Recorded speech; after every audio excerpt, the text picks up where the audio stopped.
Buyur amca.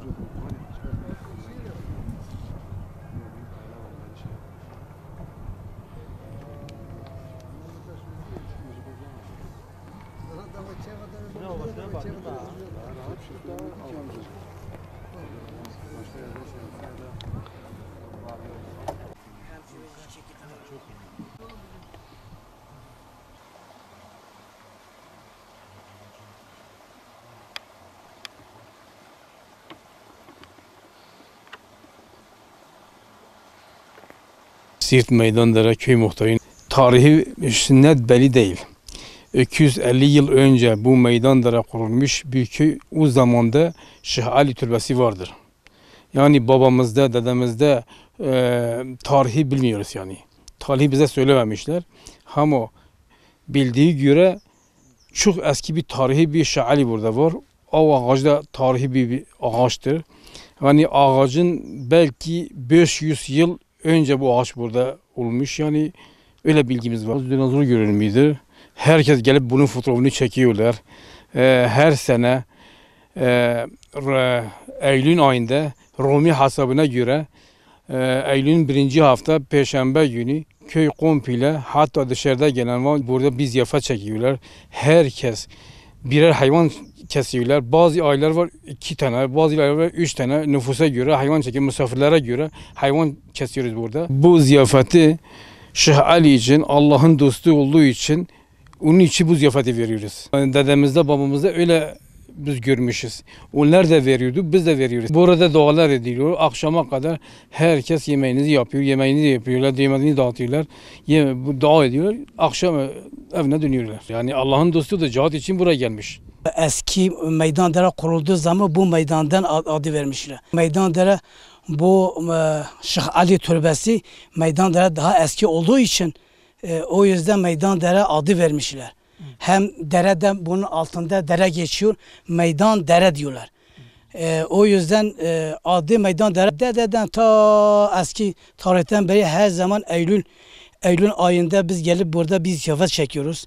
Misafire göre biz hayvan kesiyoruz. Kimi misafir çoksa 2-3 tane kesiyor, azsa 1 tane kesiyor.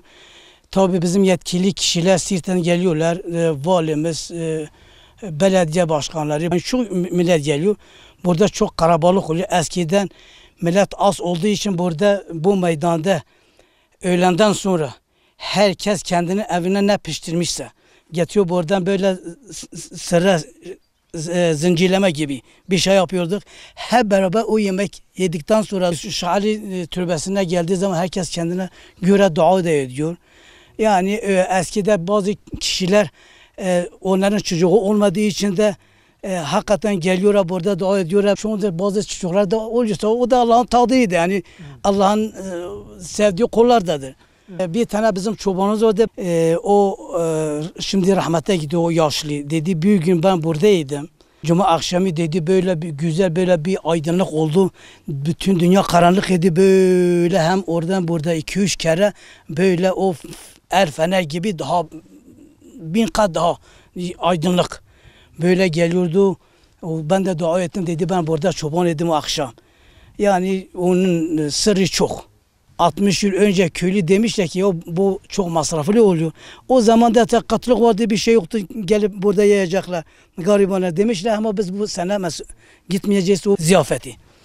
Ondan sonra yani 1-2 ay geçtikten sonra tabii o da Allah'ın tadıydı, böyle bir hastalık köye düşmüş.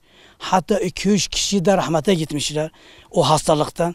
Ve kedin kılıfında bazı insanlar rüyaya gitmiş. Bu Şeyh Ali dediğimiz.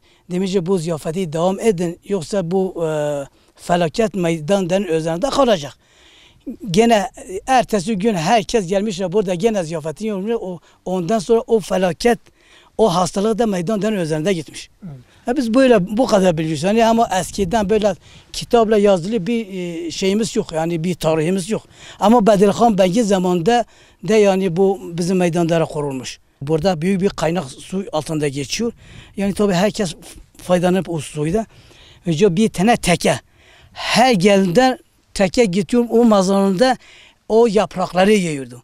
Bir gün de çoban da demiş ki ya Şeyh Ali he sen buradaysa ben kendim diğer hayvanları çoban ya ben sana da çobanı değilim ki sen hayvan bu teke her gün seni gelip rahatsız ediyor ben de çıkarmaya çalışıyorum o diğer hayvanlar başa geliyor millet de beni rahatsız ediyor yani her şans Şeyh Ali ise sen buradaysan sen büyük bir zatsa yani onun hakkında gel diyor çoban da diyor, büyük bir gürültü ses çıktı dedi bakmış oradan bir tane eski taş vardı delik yedi dedi o hayvan kendini atarken demek ki orada düşmüş.